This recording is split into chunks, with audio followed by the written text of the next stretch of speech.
Hi everyone, thanks so much for staying for the discussion. Here's how we'll do it. They're going to turn on what we call the cleaning lights so that we can see you, because right now I can't.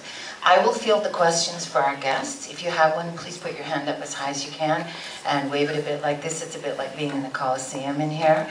If you could keep your questions brief and speak as loudly as you can, I'll do my best to repeat them for the rest of the audience.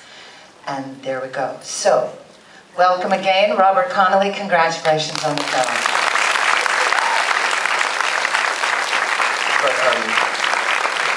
Terrific range of people involved here. Alex Williams, who plays Julian Assange. It was Alex's first job out of acting school. He probably doesn't want me to tell you this, but he came up to me on the first day and said, "Can you tell me what happens on set? I've only ever done a short film with some friends." Laura Wheelwright, who you might know from the Australian film Animal Kingdom.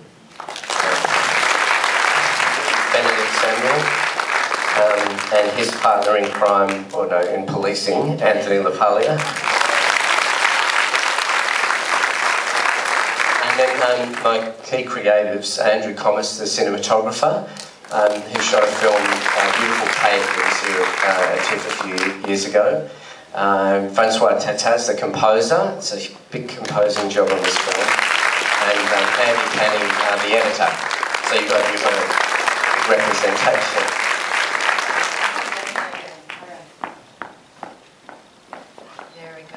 Now, I'm going to step back over here. I'm going to get my exercise tonight. Does anyone have a question that they would like to ask? Hands up high. No, apparently just photography. Yes, please go ahead. Has Julian seen the movie? Has Julian seen the movie? We are making an opportunity for him and his mum to see the film. It was something that we made a decision on very early, and he was very good about it, that we've kind of made an unauthorised version of the story, so it's not made with his permission. But he was very good about that. We optioned a book that was written by someone that he had worked with, and I'm looking forward to showing him and seeing what he thinks. I hope he likes it. Keep the mic and I'll do my best. Yes, go ahead. Have you secured worldwide distribution rights yet? We had an investment from NBC Universal, and I know that they are representing it internationally, and since the selection for Toronto Film Festival, it's been getting a lot of interest, which has been fantastic. Okay. Yes, go ahead. Do you believe what Julian is doing is right? Yeah, I mean, I think that the interesting thing about this film is that it's not about WikiLeaks. You know, it's about the formation of the man at a different time. But personally, I do. So I think I have a very strong view about that. I know that other people may want to speak about that, but Anthony, maybe. The official spokesperson. Yeah, I've been asked that question a few times, and I actually agree with what he's doing, because it comes under freedom of speech. And my biggest issue with the whole case against him is that I've read a lot about it, but I haven't actually seen the definition of the charge against him that would hold up in court, hence the no condom obscure law in Sweden to get him extradited. I think when you have to stretch, excuse the pun, you have to stretch it that far to try and bring a guy in because he embarrassed you, there's a problem. So, you know, my issue is first of all, he's an Australian citizen, therefore he deserves the presumption of innocence until proven guilty of whatever charge they're going to come up with. And the Australian government really hasn't supported him at all. In fact, I think they've even gone on record as saying they'll hand him over. But I think that it's important. It's something that journalism used to do. There's lots of people in the audience that I know are old enough to remember Vietnam, and what basically ground Vietnam to a halt was the media coverage, night after night. That doesn't happen anymore because you have embedded journalism. And the military brings the journalists where they want them to be. So you don't get the full picture. It doesn't have the same power anymore. So you need transparency. And that's why you need guys like Julian Assange. Transparency.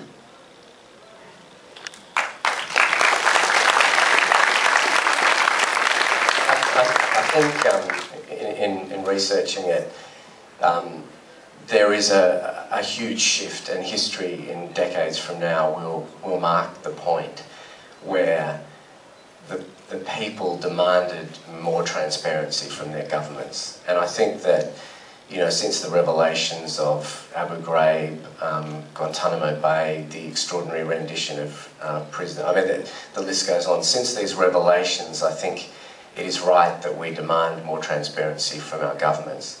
And I think WikiLeaks fits into something that is a bigger shift, you know, and so that's our personal view. Having said our personal views, we were very particular about this not being about WikiLeaks, and now we're really keen to look at that moment in history and the beginning of a new form of activism. Yes, go ahead. This is a question for Alex, and just put you on the spotlight. I thought it was a really terrific performance. It was very understated, and I was interested to know what sort of research you did into Julian Assange, the man, and what's your impression of him personally? Did everybody hear that? Sorry, would you mind repeating, maybe, Robert? The question was about Alex, his performance, what research he did, and in preparing for the role and coming to understand the man he was playing. First of all, thank you. And yeah, I had to do obviously a lot of research. It was very easy to find a lot of information on him now, obviously.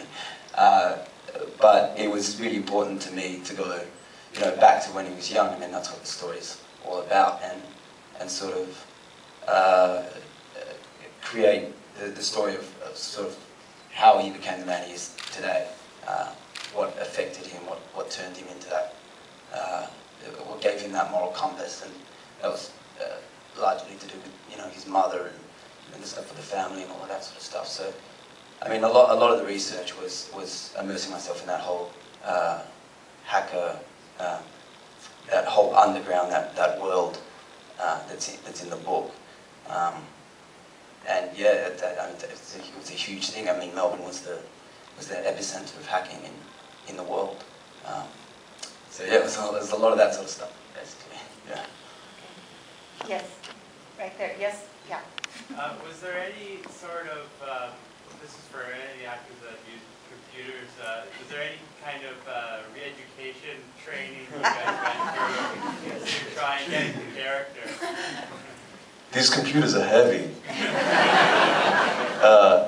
That's what's amazing is the jump in technology, which of course we were all involved in. You walk in, you see the scenes in the computer market, and it's like stepping into a different world. You know, you can hold the internet in your hand now, and back then you have to lug it into a room and plug it in. So it's incredible and completely foreign to me, and I think to all of us young ones. Maybe not so foreign. So it was interesting, you know. It's amazing how quickly technology's moved. It's I had to explain what a payphone was. And I had to show him how to use the iPhone recently. I mean, the interesting thing was that for our, you know, younger actors in their early 20s, the existence of a time before the internet was something that we grappled with in the edit and in the script writing, which was how do you show an audience that just think that the internet's like running water, it's always been there. And so there was a real trick in the edit about how much exposition did we need, you know, how much description of things did we need, so that a younger audience would kind of grapple with the fact. I mean, the only thing that we kind of really kind of couldn't avoid changing was the fact that when you turned a Commodore 64 on, it took about 10 minutes to turn it on. Yes, at the top there, sir. So did you get any pressure from the US government or any other government not to make the movie? No, I've had no pressure at all, and in fact, I've had no pressure, political pressure from any of the government bodies that invested, the networks. I mean, it's been surprising because in some ways I'd expected there to be issues. My computer has a 15-digit encryption key, so I don't know if anyone's had a look at what's on it. But no, I think we were lucky to have no pressure. Yes, right here.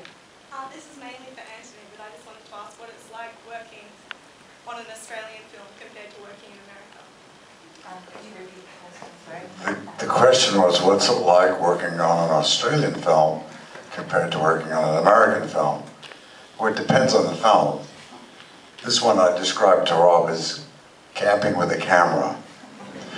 This was really made with love and with a great amount of enthusiasm and care, which was a substitute for money, because we didn't have any.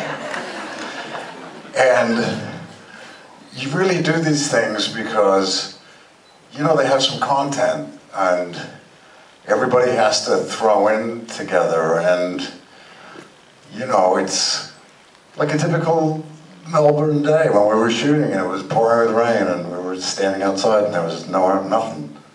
Stood under a tree next to a cemetery. It was so much fun. What's different though is that there's a more maverick attitude in making an Australian film. It's more off the cuff, makes it slightly more exciting and slightly more annoying. It also gives the film, this is the first time I've seen the film, and I mean, I can say I'm shocked. I thought it was really good.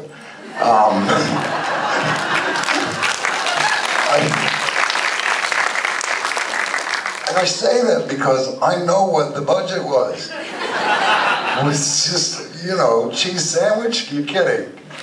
Have to bring your own from home.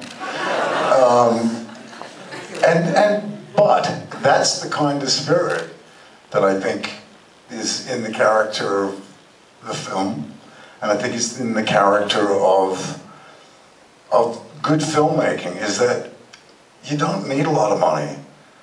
I'd like to make a little more money doing them, but you don't need a lot of money to really tell a great, compelling story and get it out there.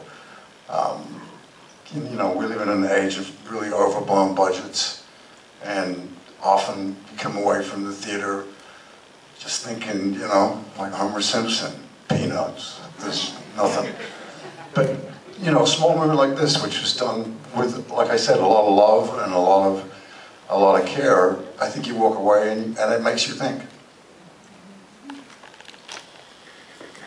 Yes? This is a question to the director. What's your next project? The question is, what's my next project?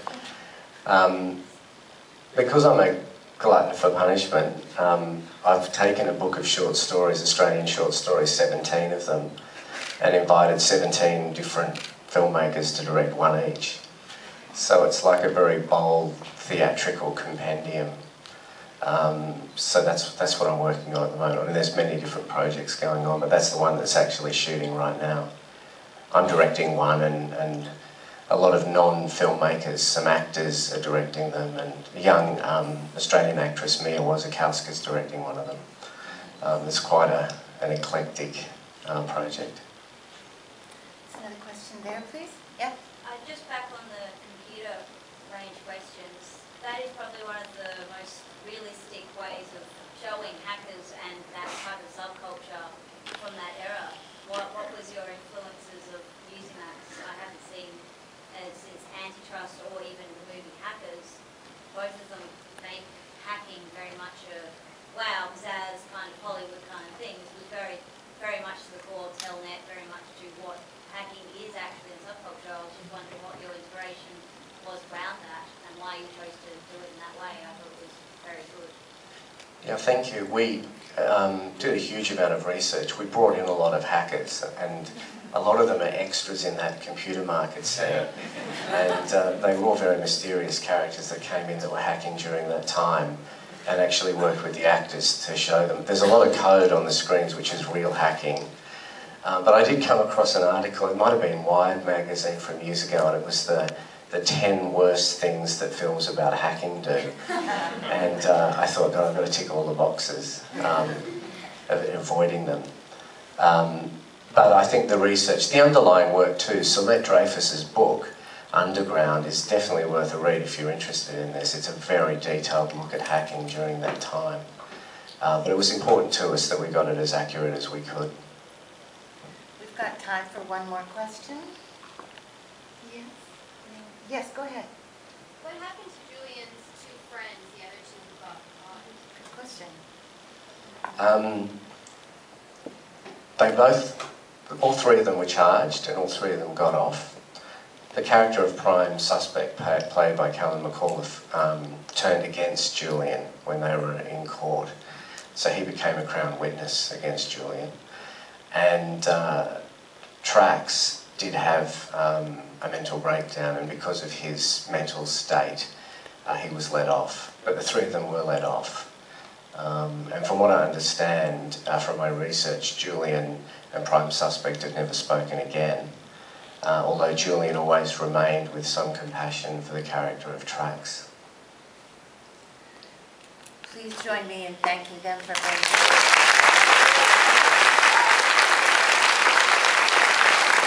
Thank you all. Thank you.